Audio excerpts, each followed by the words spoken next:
una nyota bana. Hiyo level huko bado. We nenda, wenzako wanaenda kwa waganga, nenda utengenezwe bana, nyota izidi kung'aa, usafishwe nyota zaidi. Kama Baba umeruhusu haya, mimi ni nani nipinge? Na. Ahlan wa sahlan wa marhaba mpenzi mpiku mtazamaji. Ni fursa nyingine tena, mara nyingine tena ambao nimekuletea mwimbaji mahiri kabisa hapa upande wa pwani ama Kenya kwa ujumla, ambaye nyimbo zake zimeweza kushika na pia vile vile sauti yake kila mmoja akisikia huwa anasikia kubarikiwa na anasikia kuokoka. Hivyo basi sitaki kuongea mengi, niite Enrico Karisa #, tunasema sema na Enrico. Wacha niweze kumkaribisha mgeni wetu.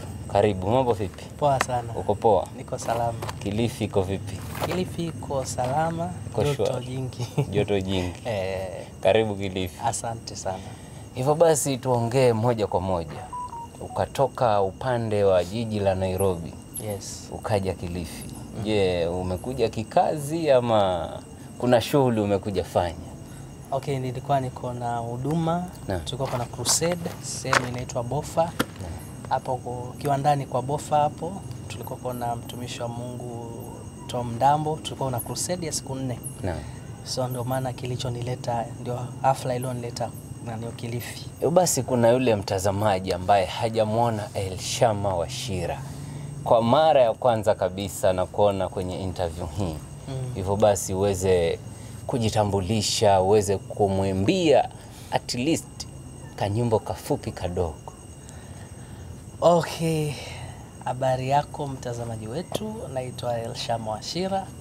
Elshama Wachira ni mwimbaji wa nyimbo za Injili, nimeokoka. Nimeimba nyimbo inaitwa Nipe Neema.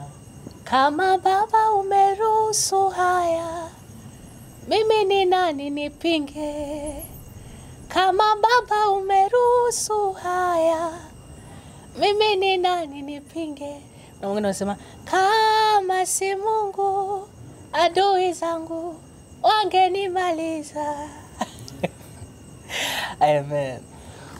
Huyo ni Elshama Wachira, mwimbaji wa nyimbo za Injili. Hivyo basi twende kwa maswali moja kwa moja. Okay. Pengine katika huduma yako hii ya uimbaji wa Injili, uimbaji wako wa hii Injili, je, kuna tukio maalum ambalo liweza kubadilisha maisha yako? Kwa uzuri ama kwa ubaya? Kwa uzuri ama yani ulikuwa tu mtu wa kawaida before na tuseme uingilie hii nyimbo, kuimba nyimbo.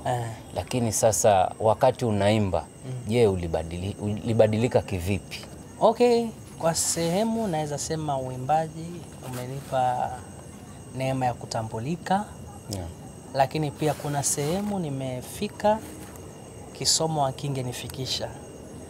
Kuna watu nimekutana nao, kwa kawaida ya mwanadamu ni ngumu, lakini kupitia huduma na uimbaji nimeweza kukutana nao. Kuna nchi nimekanyaga, labda ningekuwa si uimbaji, sidhani kama ningekanyaga.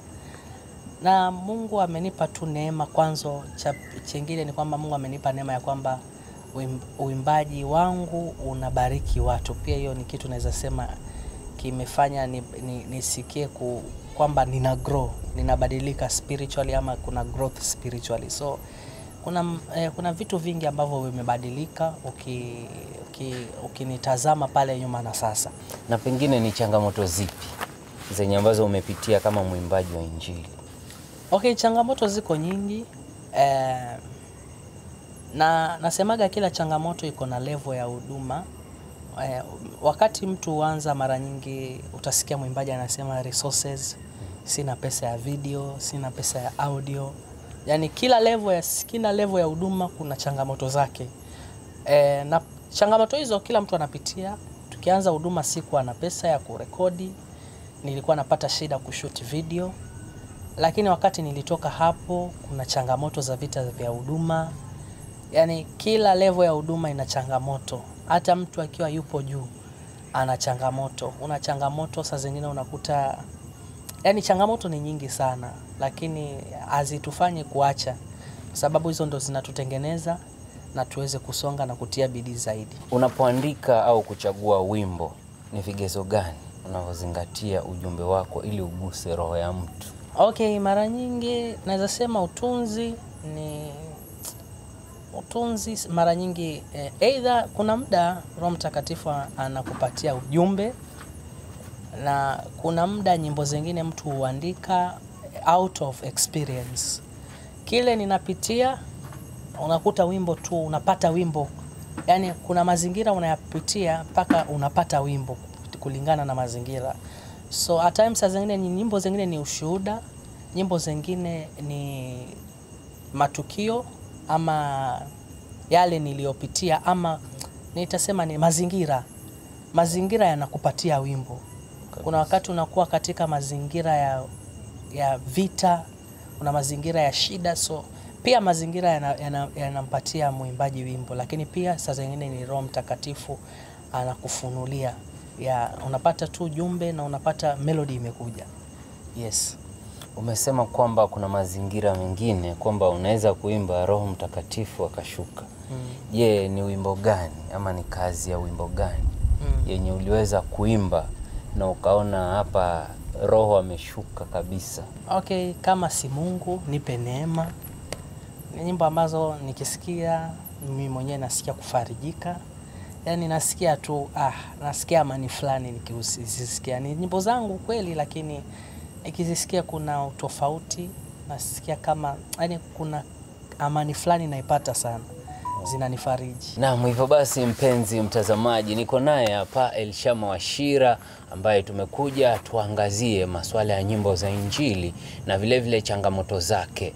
Ni kijana ambaye ameweza kutoka mbali na amepitia changamoto nyingi hata hapa ambapo amefika. Hivyo basi ni kwa neema ya Mungu. Baadhi ya watu wamesema kwamba Elshama unaimba kama Martha Mwaipaja. Je, Martha ni mtu wako wa karibu pale Tanzania ama Martha mna uhusiano gani? Sina uhusiano na Martha na sina ukaribu naye, lakini nasemaga kuna watu hufanana. Kama kuna wakati nikutana na kijana anafanana na mimi kabisa, yani mpaka mimi mwenyewe nilishtuka, na naweza sema Mungu, you never know. Mungu hata hapo sijui nieleze vipi, lakini sina uhusiano naye na sina ukaribu naye.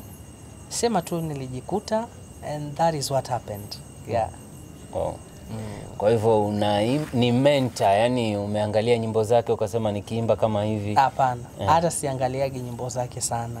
Kabisa. Siwezi sema eti kupitia nyimbo zake ndo naimba kama yeye, hapana. I found out, watu walikuwa wananiambia, hata my producer ambaye alikuwa anamrekodi alikuwa ananiambia kuna dada unaimba kama yeye, anaitwa mtu fulani. So sikuwa namjua hata mbeleni, and I could go and sing to people. Watu wananiambia kuna dada anaimba kama hivyo. Sasa nikaanza kumfuatilia, ndo wakati nikaanza kumfuatilia. But si kwamba eti nilianza kumsikiliza ndo nikaanza kunani, hapana. Kuimba kama yeye, hapana. Naweza sema yani ni kitu cha kiungu, ni kitu cha rohoni, so mtu kukielewa kibinadamu sio rahisi. Lakini naweza sema kwa sababu tunamtumikia Mungu mmoja na sote tunamwimbia Mungu, haina shida kabisa. Wewe kama Elshama Wachira, ni lazima kuna kijana ambaye anakufuatilia.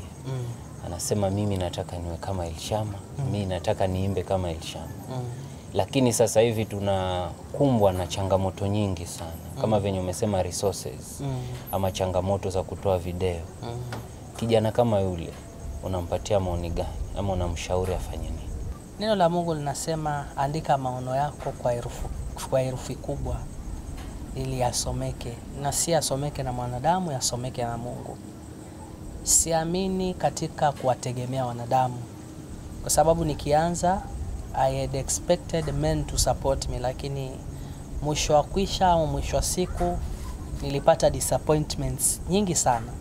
Lakini nilipomtegemea Mungu, Mungu alinikumbuka. Neno la Mungu linasema mtegemee mwanadamu amelaaniwa, amfanyaye mwanadamu kuwa kinga yake, moyoni mwake amemwasi Mungu ama amemwacha. So mimi naweza mshauri kijana, huko hapo una talanta, showcase your talent, trust in God, believe in God, pray, na wewe pambana. I remember I used to save. Nilikuwa na save pesa ndo niende studio. Sikuwa na pesa, na mimi hakuna mtu sasa anaweza simama aseme nilimpatia kijana pesa ya karekodi. Lakini from nothing God made me something, kwa sababu ya kupambana na zile juhudi zangu Mungu aliona. And when God saw, akaamua huyu kijana acha, kwa sababu anajitahidi na hako serious, acha ni mshangaze. That is, ndio hivyo. Mimi sina historia ya kwamba nishawahi saidiwa, lakini Mungu alinisaidia. Acha Mungu awe msaada kwako. Na mbali na uimbaji wako, je, Elshama Washira ni nani? Elshama Washira ni mfanyabiashara. Yeah. Niko na biashara zangu 2-3 ambazo nafanyaga. So sitegemei huduma. Kitambo nilikuwa nategemea huduma, but I used to face a lot of challenges from pastors. Yeah, unakuta sasa nifanya full time ministry, unakuwa disappointed. Unategemea hii, sasa ikanivunja moyo wa kufanya huduma full time. So I decided to nifanye huduma nikiwa nina resources. Inanisaidia sana, kwa sababu hata nikifanya kufanya kazi zangu ninafanya bila pressure, kwa sababu niko na income mahali, na inanisaidia kuliko nishinde nikisukumana na watu kuwaomba support. Yeah, inasaidia sana ukijitafuta kivingine kando na uimbaji.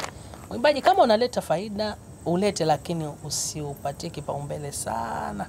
Kuna wale ambao wako pale nje wanaimba kwa sababu wanasema talanta ni kazi, na kuna wewe hapa mwenye unaimba lakini haujaweka wazi kwamba unaimba ni kikazi ama unamtumikia Mungu.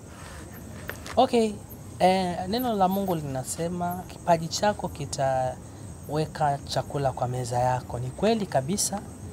Kuna level unafika, your talent inakupatia kipato. Lakini kwa mtu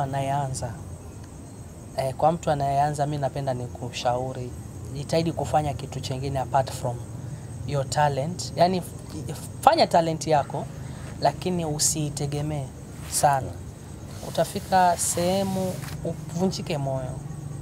Utafika sehemu unategemea wakubariki, hawakubariki. Sisi wenyewe Mungu ametuinua, lakini kuna sehemu tunafika mtu mumeelewana hivi, mtu anakubadilikia ama mtu anakudanganya.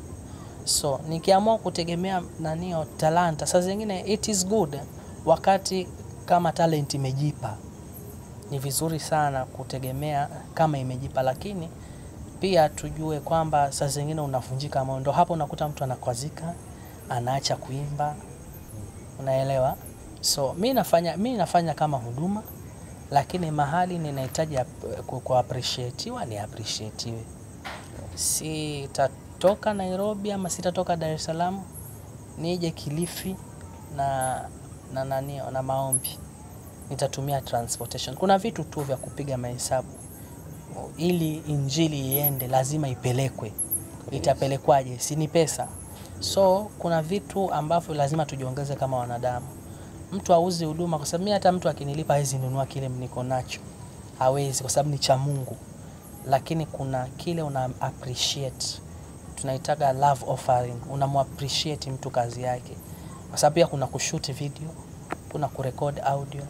Ila mimi nafanyaga, ndio maana unakuta nimejipatia kitu cha kufanya. Kwa sababu sitaki ile nikasirike. Saa zingine naenda sehemu natumika, na wasiponibariki na kuwa niko sawa tu, kwa sababu nina kitu ambacho najitahidi kufanya kisongeshe maisha yangu mbele. Asante sana. Hivyo basi, mpenzi mtazamaji, ni Elshama Washira.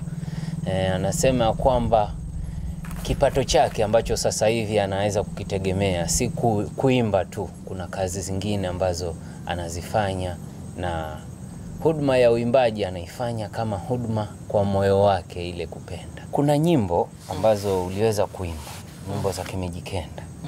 Hokera Nguma Baba na Utaregeshewa. Utaregeshewa iliweza kupokelewa kwa uzuri sana. Ile ni idea ya nani yenye mlikuja na? Utaregeshewa tulienda studio. Tulivyoenda studio tukakuwa tunatafuta nini tutaimba. And utarejeshewa, nikakuja na idea ya kwamba utarejeshewa, but nikamshauri mwenzangu kwa sababu ana sifa katika nanio la Mijikenda. Nikamwambia yeye pia amekuwa akiimba Kimijikenda, nikamwambia tuijaribu kuibadilisha kuimba Kimijikenda. Yeah, so hiyo idea ilikuja wakati tuko tu studio tunawaza nini tutarekodi, na I came up na hiyo idea tu, nikaanza kuimba utarejeshewa. So and we decided to change it in Mijikenda language, na hivyo ndo tukafanya kazi, kila mtu akaandika verse zake na kila mtu akaimba sehemu yake. Je, unaweza kuambia nini wakazi wa Pwani hususan Kilifi? Manake wameweza kupokea kwa uzuri na nyimbo zako nyingi sana zinapendwa huku upande wa Pwani, haswa hapa Kilifi. Hakuna mahali hapa Kilifi kwenye utakuja usipokelewe. Watu wanakupokea na wanakushukuru sana kwa sababu ule uimbaji wako ni mzuri na hauna venye kama wenzako wanafanya. Wewe uko social kwa kila mtu. Je, unaweza kuambia nini wakazi wa Kilifi? Nashukuru sana kwa support yenu, upendo wenu mwingi sana. Ninaukubali, muzidi kuniombea. Tunatufanya kazi nyingi za kutia moyo. Na mkiwa na mambo huko Kilifi, mnaniambia nakuja, sita kukuja. Kilifi naipenda kwa sababu kuna muda pia, kuna wakati kitambo nimekaa Kilifi kama miezi 7. So ni sehemu ninaipenda. Actually I love Mijikenda. Nimekaa nao kwa muda, so ni watu wazuri sana. Ndio inanifanya pia napenda napenda Kilifi, na pia I feel like kuna same connection, wao wananipenda mimi nawapenda. Ni ndoto gani kubwa inayokuhusu katika huduma yako ya uimbaji wa Injili? Mara nyingi watu utamani kwamba Mungu awainue wapate riches. Mimi natamani kwanza kubadilisha maisha ya watu kupitia uimbaji wangu. Natamani mtu akinisikiliza asikie tumaini, aone mwanzo mpya, asione kushindwa. Yani mtu akinisikiliza tu yani hata kama alikoko amekata tamaa, anaanza anaanza kujengeka.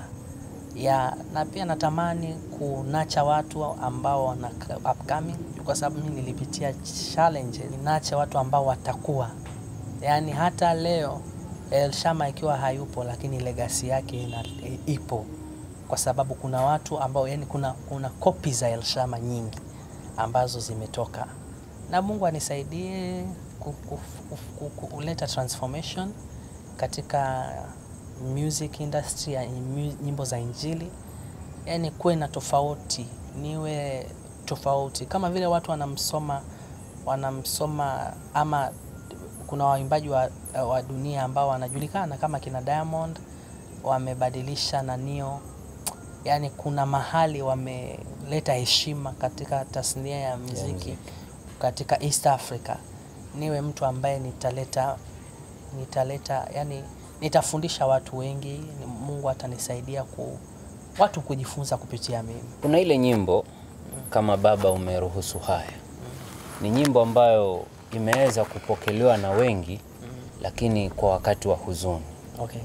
Je, ungeweza kumwambia nini yule mtu ambaye huwa anaisikiza tu ni wakati wa huzuni, lakini wewe mwenyewe pengine ulikuwa umeimaanisha kiupande mwingine?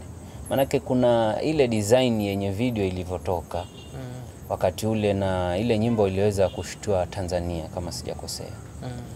Lakini wengi sana wao wanapenda kuicheza wakati wa huzuni na ile yani kuleta masikitiko. Je, wewe mwenyewe ulikuwa umeimba kiupande ule? Okay, kama Baba kama Baba, wimbo wenyewe unajieleza umeimbwa majira gani? Wimbo nimeuimba wakati nilikuwa ninapitia magumu fulani, kuna vita nilikuwa napitia. Yani I was in a hard situation. Ni wimbo wa siwezi sema nilimba kivingine, ni wimbo ambao nilimba nikiwa katika machozi. So wimbo wenyewe unaongea, ndio maana unakuta hata watu wakiwa na nanio, ni hisia ambayo ilitoka wimbo, ndio maana unasikia kama Baba Umeruhusu. Jaribu. Sasa it is well. Kwa hiyo ambaye unapitia, sikiliza, utakutia moyo na umwambie Mungu nipatie neema ya kushinda majaribu. Umesema kwamba umepitia mambo mengi na changamoto ni nyingi. Katika maisha kuna waimbaji wameweza kukutafuta kukwambia Elshama, kama pengine unataka kutrend ama pengine unataka kupanda kuwa msanii mkubwa, hebu acha tuingie hapa, naona, ili upate utajiri wa haraka, ama wacha tukufanyie hivi ili uweze kuinuka haraka. Je, watu kama hao waliweza kukufuata? Okay.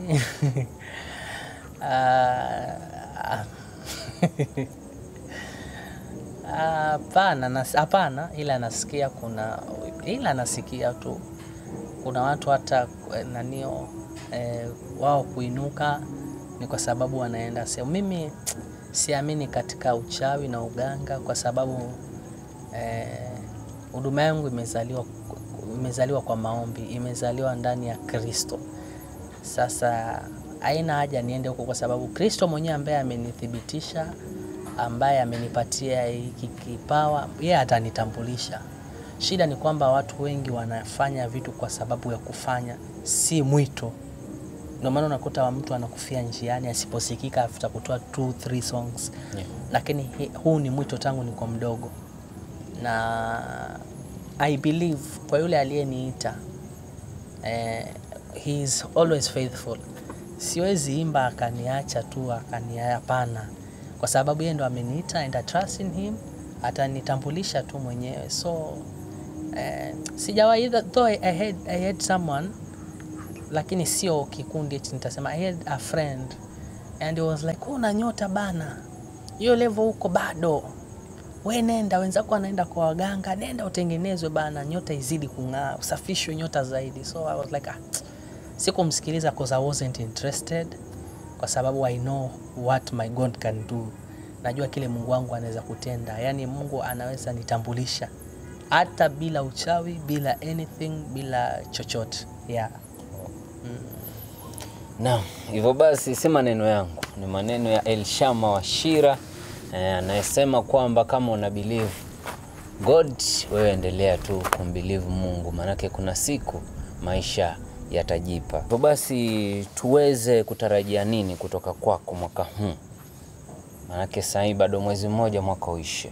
Tuweze kutarajia nini kutoka kwa Elshama Wachira, ama utawapatia nini wale watu wako wa karibu, watu ambao wanakufuatilia? Niko na projects nyingi ambazo ziko tayari, so nasubiri tu sauti ya Mungu niachie gani. Unajua saa zingine siwezi achia kazi. Kila kazi huwa ina majira yake, so I'm planning to release something either mwisho wa mwezi huu ama first week ama second week ya mwezi wa 12. So wasubiri, kitu inakuja. Na hivyo basi mpenzi mtazamaji, anakuambia kwamba kati ya mwezi huu ama mwisho wa mwezi kuna kitu ambacho atakaweza kukiachilia, na Elshama Wachira hawezi kutudisappoint, manake akisema anaachilia kibao ni kibao kweli. Kuna vibao vingi sana ambavyo ameweza kuviimba na kuna album ambazo ametoa, lakini zinagusa nyoyo za watu na watu wanazipenda, na watu wengi sana, hususan watu wa karibu, waliweza kunambia mimi nimeokoka kwa sababu ya Elshama. Wow. Yani akisikia zile nyimbo zako, yani anasikia leo ni Jumapili, wacha niende kanisani. Wow. So yani watu wengi sana wanaweza kuokoka kwa sababu ya nyimbo zako. Na venye umesema kwamba kuna kibao ama kuna nyimbo ama kuna project yenye utaachilia, tunajua kwamba tunasubiri nini. So wewe kama mtazamaji, nenda pale kwenye YouTube ya Elshama Wachira, pale Facebook, uweza kumfuatilia, subscribe pale, ungojee kile kitu ambacho kitaachiliwa pale, natumai pia kitakugusa moyo wako. Niite Enrico Karisa, hashtag tunasema sema na Enrico. Tutakuwa tukiletea wageni tofauti kama Elshama, ili kukujuza na kufahamisha kwamba ni watu ambao ni wakaribu na wanaweza kupatia usia gani, wanaweza kupatia ushauri gani. Hivyo basi kwako Elshama, kabla tukatishe interview hii, hebu wapatie kibao moto ambacho unakipenda moyo wako, ambacho hata msikilizaji akikisikia hivyo basi atasikia kuburudika, na pia vile vile atasikia yani roho imesafishika. ujumbe wako wa mwisho mwanzo alafu wapatieni. Siku zote mimi nasema usikate tamaa na usisikilize, funga masikio, usisikilize sauti za adui. Adui mara nyingi wanapenda kudisappoint. Trust in God and everything will be okay. Tunasema kama si Mungu adui zangu wangenimaliza. Thank you so much. Hakikisha una subscribe kwa YouTube channel ya Enrico na pia YouTube channel yangu Elsham Washira. Bless you.